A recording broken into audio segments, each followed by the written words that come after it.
this video, let's look at this reaction here. Solid sodium hydrogen carbonate, sodium bicarbonate, will thermally decompose to sodium carbonate, water and carbon dioxide when it's heated.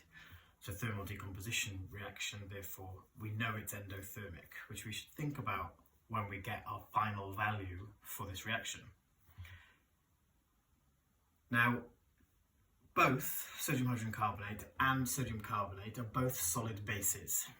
Both of these carbonates will react with an acid to form sodium chloride or sodium nitrate, sodium sulfate, depending on the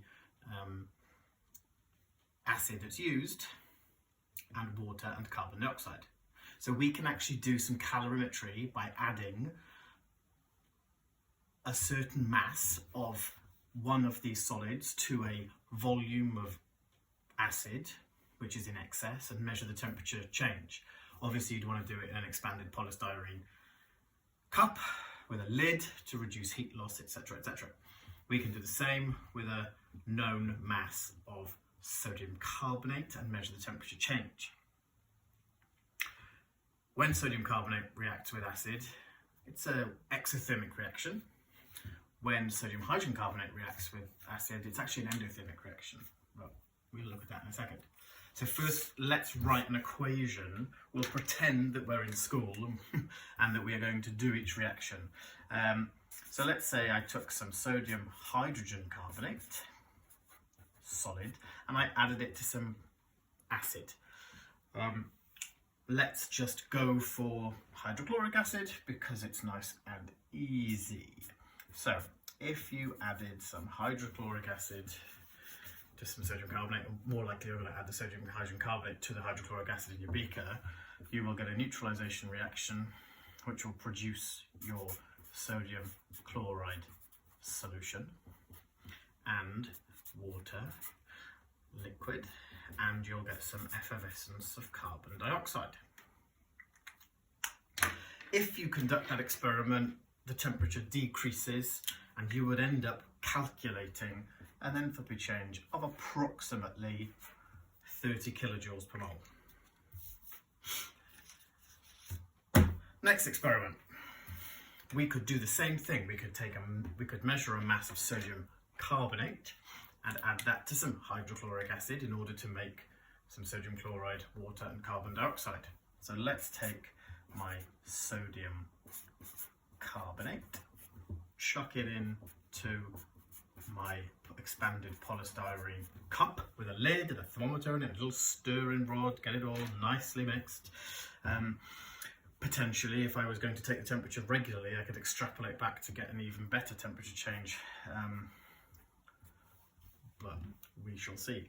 Anyway, what are we going to produce? We're going to produce, sodium chloride solution, and we're going to produce water, and I'm going to run out of space, but we're going to produce carbon dioxide gas as well. Let's balance this equation. Happy days. If you calculate the enthalpy change of this reaction, you actually get a value of approximately minus 36 kilojoules per mole. So in school, you've done two experiments. You've added some sodium carbonate to some hydrochloric acid, you've added some sodium hydrogen carbonate to some hydrochloric acid, and you've calculated the enthalpy changes for these two neutralisation reactions. Now we can use these known enthalpy changes to create a Hess cycle with our unknown reaction here that we can't directly measure in order to calculate the value for this reaction. Who knows what that is? So let's look at my equations that I have to begin with.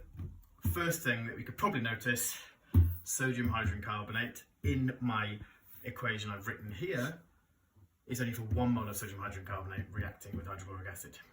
But I've got 2 moles of sodium hydrogen carbonate in my equation at the top. So I'm going to double this equation,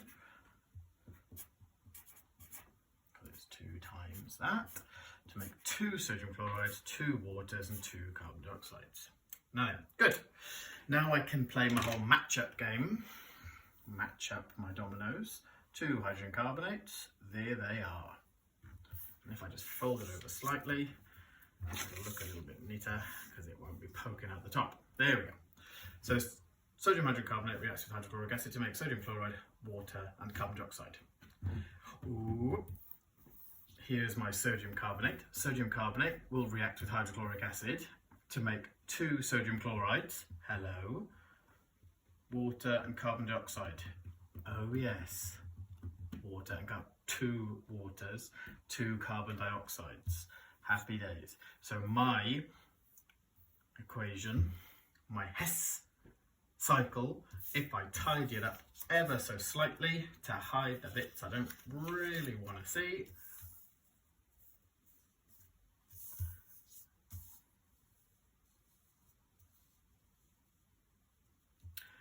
looks like that. Now let's draw that again. I've been nice to myself and I've already written it out. Once I want to work out the enthalpy change for that reaction, I know that if I add 2 moles of hydrochloric acid to my 2 moles of sodium hydrocarbonate, or if I add 2 moles of hydrochloric acid to my 1 mole of sodium carbonate, water and carbon dioxide, I end up with my neutralisation products. So let's shove them in down the bottom here. 2 NaCl aqueous plus 2 H2O liquid plus 2 CO2 gas. There we go. These are my neutralisation products formed from my neutralisation reactions. There was the reactant of my reaction that I'm looking at, and my products for that reaction, my reaction I want to find the enthalpy change for. Let me just move that out of the way a little bit. Perfect. This Hess cycle looks pretty damn nice now. I can use it to work out my unknown enthalpy change by going around the indirect route